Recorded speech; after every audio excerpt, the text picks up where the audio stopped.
കലാലയങ്ങളിൽ വിദ്യാർത്ഥികളുടെ സംഘടനയുടെ ആഹ്വാനം പിന്തുണക്കുന്ന വിദ്യാർത്ഥി പ്രസ്ഥാനങ്ങൾ അവരുടെ അനുകൂലമായ ഭാവിയെ കുറിച്ച് ആശങ്കം പേടാതെ അതിന് വളരെയധികം സപ്പോർട്ട് ചെയ്യുന്ന വിദ്യാർത്ഥി സംഘടനകൾ പഠിപ്പുകൾക്ക് പോലെയുള്ള വിദ്യാർത്ഥി വിരുദ്ധ സംഘടനകളുമായി മുന്നോട്ട് പോകുന്നതിന് മുൻതൂക്കമാകണം. അത്തരത്തിലുള്ള തീരുമാനങ്ങളിൽ നിന്ന് ഇനിയും മുന്നോട്ട് പോകാൻ സമയമായിട്ടുള്ളതാണ് എനിക്ക് തോന്നുന്നത്.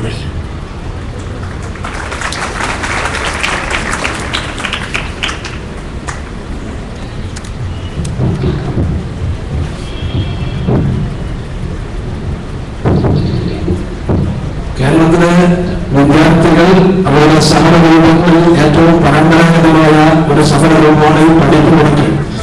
കേരളത്തിലുള്ള വിദ്യാർത്ഥി സംഘടനകളും ഒരു വിദ്യാർത്ഥി സംഘടനകളും ഒരു ചെലവും ഇല്ലാതെ നടത്താൻ കഴിയുന്ന ഏറ്റവും എളുപ്പമുള്ള മാർഗമാണ് പഠിപ്പ് മുടക്കുക എന്ന് പറയുന്ന സമരം.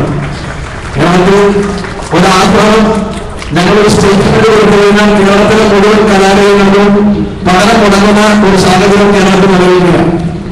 പക്ഷെ ഇത് ക്യാമ്പസുകളിൽ ഒരു സമരരൂപം എന്ന രൂപത്തിലാണ് ഞങ്ങളുടെ ഇതിനെ കണ്ടത്. അത്രമേൽ സമരം എന്ന് പറയുന്ന ആ രൂപം ഞങ്ങൾ ഉപയോഗപ്പെടുത്തുന്ന അത്രമേൽ അതിന്റെ നെല്ലിപ്പാല കാണുന്ന ഒരു സാഹചര്യത്തിൽ മാത്രമാണ് കേരളത്തിൽ ഞങ്ങൾ സമരങ്ങൾക്ക് ആഹ്വാനം ചെയ്യാറുള്ളൂ. കേരളത്തിൽ MSF അശ്വഫലിയുടെ വിദ്യാർത്ഥി പ്രസ്ഥാനം, കേരളത്തിലെ മുഖ്യധാര വിദ്യാർത്ഥി സംഘടനകൾ MSF പഠിപ്പ് മുടക്കിന് ആഹ്വാനം കൊടുക്കുന്നില്ലാന്ന് മനസ്സിലാക്കുന്നത്. പഠിപ്പ് മുടക്കുന്ന സമരത്തെ ആദ്യം അവർ തുറന്നു കൊടുക്കും. KSUവിനെ സംബന്ധിച്ചിടത്തോളം ഞങ്ങൾ ക്യാമ്പസുകളിൽ വിദ്യാർത്ഥികളിൽ നിന്ന് തന്നെയാണ് ആവശ്യങ്ങൾ പലപ്പോഴും ഉയർന്നത്. കേരളത്തിലെ കലാലയങ്ങളിൽ നാളെ പഠിപ്പ് മുടക്കിൽ എന്തെങ്കിലും അവസരമുണ്ടോ എന്ന് ചോദിച്ച് നൂറുകണക്കിന് ഫോൺ കോളുകളാണ് ഓരോ ദിവസവും ഞങ്ങൾക്ക് വരാറുള്ളത്.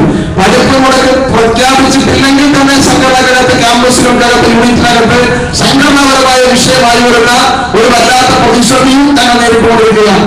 ഏതായാലും ഇവിടെ സുഹൃത്ത് ചോദിച്ച ഒരു ചോദ്യത്തോട് ആത്മാർത്ഥമായ ഒരു പ്രതികരണം എന്ന രൂപത്തിൽ പഠിപ്പ് മുടക്ക് സമരം എന്ന് പറയുന്നത് പ്രാകൃതമായ ഒരു സമരമുറയാണ് എന്ന് ആത്മാർത്ഥമായി വിശ്വസിക്കുകയാണ്. ഗതിയില്ലാതെ പഠനവാദങ്ങൾക്ക് ആവർത്തിക്കേണ്ടി വന്നിട്ടുണ്ട്.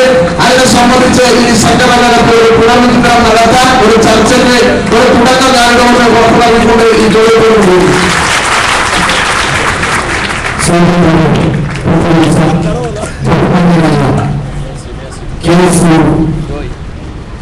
സംസ്ഥാന അധ്യക്ഷൻ VS ജോയി അവർക്ക് പൊതുസമ്മേളനം നന്ദി അറിയിക്കുന്നു.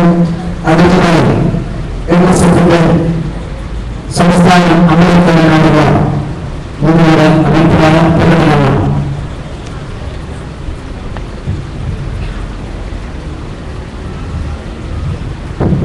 ഞാൻ പാലക്കാട് പഠിക്കുന്ന വിദ്യാർത്ഥിയാണ്. വലിയ ആശുപത്രിയിലാണ് ചോദ്യം ചെയ്യാനുള്ളത്. താങ്കൾ പറഞ്ഞു കേരളത്തിലെ ക്യാമ്പസിലെ വിദ്യാർത്ഥികൾക്ക് സർക്കാർ തുകയുണ്ട്, അത് പുറത്തു കൊണ്ടുവരാനാണ് കഴിയാത്തത്.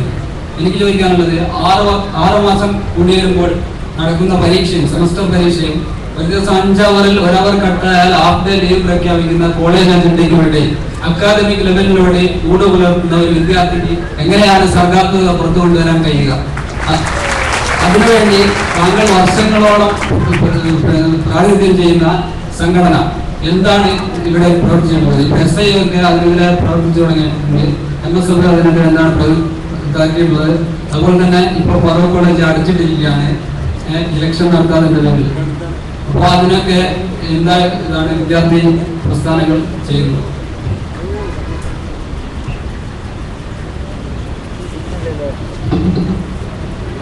സുഹൃത്തിന്റെ ചോദ്യം ചോയ്സ് ബേസ്ഡ് ക്രെഡിറ്റ് സെമസ്റ്റർ സിസ്റ്റത്തിലൂടെ പഠിച്ചു പോകുന്ന ഏതൊരു കുട്ടിക്കും ഉണ്ടാകുന്ന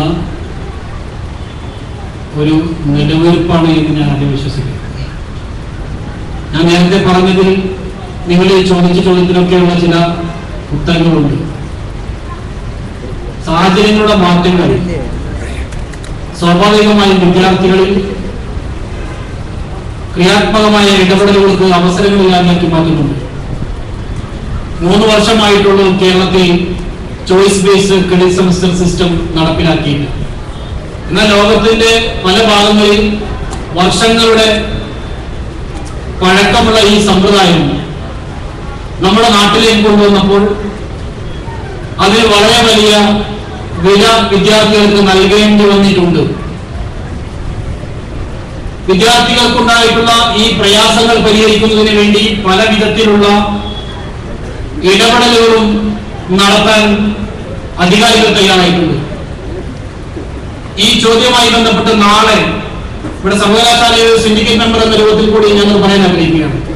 Kerala higher education council choice based credit semester സിസ്റ്റത്തിലെ അപാകതകൾ പരിഹരിക്കുന്നതിന് വേണ്ടി നിയോഗിച്ച പ്രൊഫസർ ഹൃദയകുമാരി കമ്മിറ്റി, ആ ഹൃദയകുമാരി കമ്മിറ്റി കേരളത്തിന്റെ എല്ലാ സർവകലാശാലകളുടെ ആസ്ഥാനങ്ങളിലും സിറ്റിംഗ് നടത്തി വിദ്യാർത്ഥികളിൽ നിന്നും സംഘടനകളിൽ നിന്നും അധ്യാപക സംഘടനകളിൽ നിന്നും ഒക്കെ അഭിപ്രായങ്ങൾ സ്വരൂപിച്ച് ഏത് വിധത്തിലാണ് കേരളത്തിലെ വിദ്യാർത്ഥികൾക്കിടയിൽ അക്കാദമികമായ സിലബസ് ഓറിയന്റഡായ പരിഷ്കാരങ്ങൾ ഉണ്ടാകേണ്ടത്, നിലവിലുണ്ടായ പരിഷ്കാരങ്ങളിൽ എന്തൊക്കെയാണ് മാറ്റങ്ങൾ, എന്തൊക്കെയാണ് ന്യൂനതകൾ എന്ന് അന്വേഷിച്ച് സിറ്റിംഗ് നടത്തി.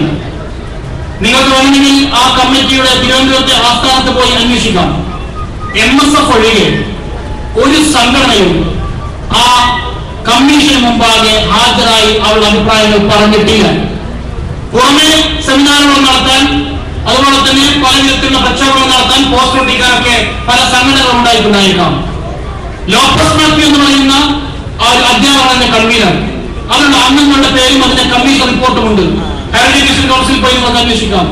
വിദ്യാർത്ഥികൾക്ക് അക്കാദമികമായ ആശ്വാസം വേണം, റിലാക്സേഷൻ വേണമെന്ന് അതിൽ ആവശ്യപ്പെട്ടുകൊണ്ട്, വിദ്യാർത്ഥികളുടെ ഈ പഠനത്തിന്റെ ദൈർഘ്യം കുറക്കണമെന്ന് ആവശ്യപ്പെട്ടുകൊണ്ടൊക്കെ ഞങ്ങൾ ഒരുപാട് നിർദ്ദേശങ്ങൾ നൽകിയിട്ടുണ്ട്. ഇനി നാളെയും ഇത് ഗവൺമെന്റ് അംഗീകരിച്ചു. എങ്ങനെ സർവകലാശാലകൾ ഇംപ്ലിമെന്റ് ചെയ്യണമെന്ന് ആവശ്യപ്പെട്ടുകൊണ്ട് നാളെ കാലിക്കറ്റ് സർവകലാശാലയിലെ സബ് കമ്മിറ്റി യോഗം ചേരുകയാണ്. ഞാൻ കേരളത്തിലെ എല്ലാ വിദ്യാർത്ഥികളുടെയും പ്രസിഡന്റിനെയും സെക്രട്ടറിമാരെയും വിളിച്ച് ഈ വിവരം അറിയിച്ചിട്ടുണ്ട്. SIO അറിയിച്ചിട്ടുണ്ട്, KSU അറിയിച്ചിട്ടുണ്ട്, SFI അറിയിച്ചിട്ടുണ്ട്. നിങ്ങൾക്ക് വേണമെങ്കിലും MSM അല്ലെങ്കിൽ ഏതോ ഒരു വ്യക്തിപരമായി ആർക്ക് വേണമെങ്കിലും ഈ ചോദ്യം ചോദിച്ച വിദ്യാർത്ഥിക്കും ഏത് തരത്തിലുള്ള മോചനമാണ് നമുക്ക് ആവശ്യമായിട്ടുള്ളത് എന്ന് ക്രിയാത്മകമായ നിർദ്ദേശങ്ങൾ നൽകാം. വിദ്യാർത്ഥികളെ മുൻനിർത്തിക്കൊണ്ട് അത് നടപ്പിലാക്കാൻ വേണ്ടി ഞങ്ങൾ തീർച്ചയായും മുന്നിട്ടുണ്ടാകുമെന്നുള്ള കാര്യത്തിൽ ഒരു സംശയമില്ല. ഓർമ്മത്തിൽ വിദ്യാർത്ഥികൾ കരിയറിസത്തിലേക്ക് ചുരുങ്ങുന്നത് കൊണ്ട് മറ്റുള്ള പ്രവർത്തനങ്ങൾക്ക് സമയം കിട്ടുന്നില്ല എന്നുള്ളത് ഒരു യാഥാർത്ഥ്യമാണ്. ആ യാഥാർത്ഥ്യത്തെ ചൂഷണം ചെയ്യാനാണ് ഞാൻ നേരത്തെ പറഞ്ഞതുപോലെ എല്ലാവരും ശ്രമിച്ചുകൊണ്ടിരിക്കുന്നത്. ഫറൂഖ് കോളേജ് അടച്ചുകിടക്കുകയാണ്. ദൗർഭാഗ്യകരമെന്നല്ലാതെ എന്താണ് പറയുന്നത്? നിങ്ങൾ ഓർമ്മ നോക്കൂ, കേരളത്തിന്റെ കലാലയങ്ങൾക്കിടയിൽ ഫറൂഖ് കോളേജിൽ തലയെടുപ്പുള്ള ക്യാമ്പസാണ്. കേരളത്തിലെ ആദ്യത്തെ മുസ്ലിം കോളേജ് 1948 സ്ഥാപിതമായ ആ കോളേജ് കേരളത്തിലുണ്ടായ മുസ്ലിം ഐക്യ സംഘത്തിന്റെയും നവോത്ഥാന പ്രസ്ഥാനങ്ങളുടെയും ഇന്ത്യൻ മുസ്ലിം ലീഗിന്റെയും ഒക്കെ സമഫലമായി ഉണ്ടായ ഒരു ക്യാമ്പസ്. മുസ്ലിം ലീഗിന്റെ കാറുമായിട്ട് ഫറൂഖ് കോളേജിന് രജിസ്ട്രേഷന് വേണ്ടി മദ്രാശിയിലെ രാജാജിയെ കണ്ടുകൊണ്ട് അപേക്ഷ നൽകിയ ബി പോക്കർ സാഹിബിനെ പോലെയുള്ള ആളുകൾ, മഹാനായ സിരി സാഹിബിനെ പോലെയുള്ള ആളുകൾ മദ്രാസ് അസംബ്ലിയിൽ കോൺഗ്രസിന് പിന്തുണ നൽകണമെങ്കിൽ ഫറൂഖ് കോളേജിൽ അതുപോലെ തന്നെ കുറ്റിപ്പുറം പാലം വേണമെന്ന് നിർദ്ദേശം വെച്ച ഒരു സംഘടന ബീജാവാദം നൽകിയ ഒരു ക്യാമ്പസ്. ആ ക്യാമ്പസ് കേരളത്തിലെ തലയെടുപ്പുള്ള ക്യാമ്പസാണ്. കാലിക്കറ്റ് സർവകലാശാലയിൽ ഇന്റർ സോണിൽ വിന്നേഴ്സ് ആണ്, ബി സോണിൽ വിന്നേഴ്സ് ആണ്. അവിടെ ഫുട്ബോൾ ഉണ്ട്, ക്രിക്കറ്റ് ഉണ്ട്, അവിടെ ഗോഗോ ഉണ്ട്, അവിടെ എല്ലാ തരത്തിലുള്ള അക്കാദമികപരമായ പ്രവർത്തനമുണ്ട്. കാലിക്കറ്റ് സർവകലാശാലയിലെ റാങ്കുകളേറെയും ഫറൂഖ് കോളേജിലാണ്. എല്ലാവിധത്തിലും സമ്പന്നമായ ഒരു സർഗാത്മക ക്യാമ്പസ് എന്ന് വിശേഷിപ്പിക്കാവുന്ന ആ ക്യാമ്പസിൽ വിദ്യാർത്ഥി രാഷ്ട്രീയം പാടില്ല. കേരളത്തിലെ പ്രഗത്ഭരായ രാഷ്ട്രീയങ്ങൾ പഠിച്ചിറങ്ങിയ എന്ന് പറഞ്ഞുകൊണ്ട് വർഷാവർഷം ഫറൂഖ് കോളേജിൽ നടത്തുന്ന ആ ക്യാമ്പസിലേക്ക് വരുന്ന രാഷ്ട്രീയ നേതാക്കന്മാരുടെ എണ്ണം എത്രയാണ്? അവർ പറയുന്നു വിദ്യാർത്ഥി രാഷ്ട്രീയം പാടില്ല, പ്രസിഡൻഷ്യൽ രീതിയിൽ തെരഞ്ഞെടുപ്പ് പാടില്ല, പാർലമെന്റ് രീതിയിലെ പാടുന്നു, ഡയറക്ട് ഇലക്ഷൻ പാടില്ല. ഒരു ക്ലാസ്സിൽ നിന്നും ഒരു പ്രതിനിധിയെ തെരഞ്ഞെടുക്കുന്നു, രാവിലെ വന്ന് അധ്യാപനം പറയുന്നു ഇത് തെരഞ്ഞെടുപ്പാണ്. ഒരു പ്രതിനിധിയെ തെരഞ്ഞെടുക്കുന്നു, ആ പ്രതിനിധികൾ കൂടിയിരുന്നുകൊണ്ട് യൂണിയൻ ഫോം ചെയ്യുന്നു.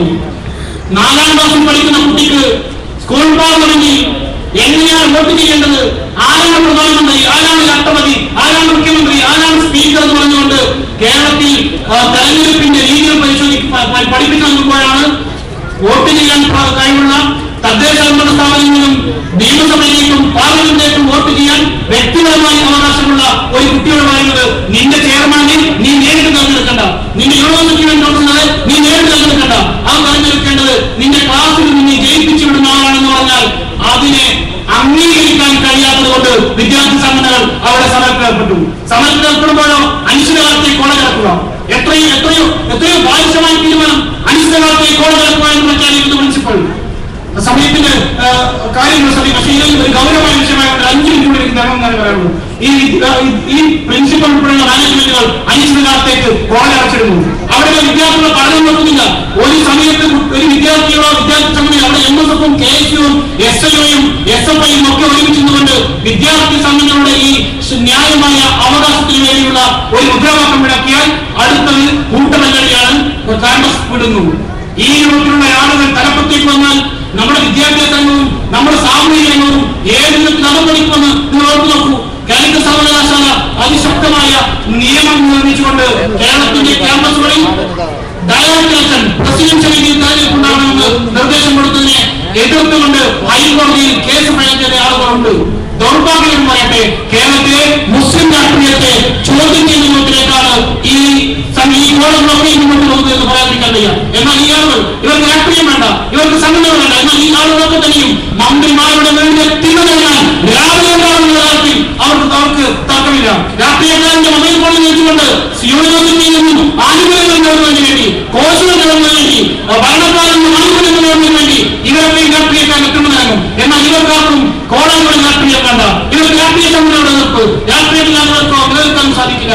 ഈ ഇരട്ടുകാപ്പിനെ ഒടിച്ചെഴുതാൻ തന്നെയാണ് ഞങ്ങൾ തീരുമാനിച്ചിട്ടുള്ളത്. വരുന്ന ആളുകളിൽ കാലിക്കറ്റ് സർവകലാശാലയിലെയും കേരളത്തിലെ കോളേജുകളിലും വിദ്യാർത്ഥികളുടെ സംഘടനാ സ്വാതന്ത്ര്യത്തിന് വേണ്ടിയുള്ള ശക്തമായ സമരത്തിന് MSF നേതൃത്വം നൽകും. അതിന്റെ ടെസ്റ്റ് ഡോസാണ് ഫറൂഖ് കോളേജിലെ സമരത്തിന് വിദ്യാർത്ഥികളുടെ അനുകൂലമായ തീരുമാനം ഉണ്ടാകുന്നതുവരെ അതിശക്തമായ സമരത്തിന് MSF നേതൃത്വം നൽകുമെന്ന് ചോദ്യകർത്താവിനോടും ഇവിടുത്തെ കൂടിയ ആളുകളോടും ഇതിന്റെ സാഹചര്യം മനസ്സിലാക്കിച്ചുകൊണ്ട് ഞാൻ സൂചിപ്പിക്കുകയാണ്.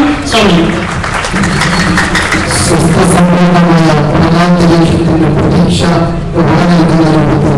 അധികാര മേഖലകളിൽ തീരുമാനമെടുക്കുമെന്ന നമുക്ക് ആശ്വസിക്കാവുന്ന രൂപത്തിൽ നമ്മോട് പ്രതികരിച്ച കാലിക്കറ്റ് യൂണിവേഴ്സിറ്റി സിൻഡിക്കേറ്റ് മെമ്പർ കൂടിയായിട്ടുള്ള MSFിന്റെ സംസ്ഥാന അധ്യക്ഷന് പ്രത്യേക നന്ദി അറിയിക്കുന്നു. അടുത്തതായി SLO വിദ്യാർത്ഥി സംഘടനയോടുള്ള ചുമതല അവസരമാണ്.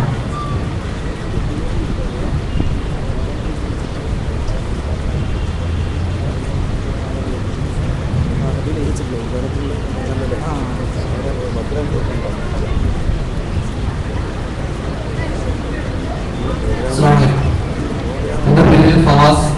ഞാൻ പഠിക്കുന്നത് കോട്ടയത്ത്. എനിക്ക് SIയോടാണ് ചോദിക്കാനുള്ളത്. തീവ്രവാദവും ഫാസിസവും മാനവികതയുടെ ശത്രുക്കളാണ് എന്ന് എല്ലാവരും സമ്മതിക്കുന്ന ഒരു കാര്യം തന്നെയാണ്. എന്നാൽ ഇവയുടെ ശക്തി പ്രാപിക്കുന്നതിന് മതമൗലികവാദവും അതേപോലെ തന്നെ മതരാഷ്ട്രവാദവും ഒരുപാടധികം പങ്കുവഹിച്ചു എന്ന് പറയുന്നതിനെ എങ്ങനെ നിരീക്ഷിക്കുന്നു?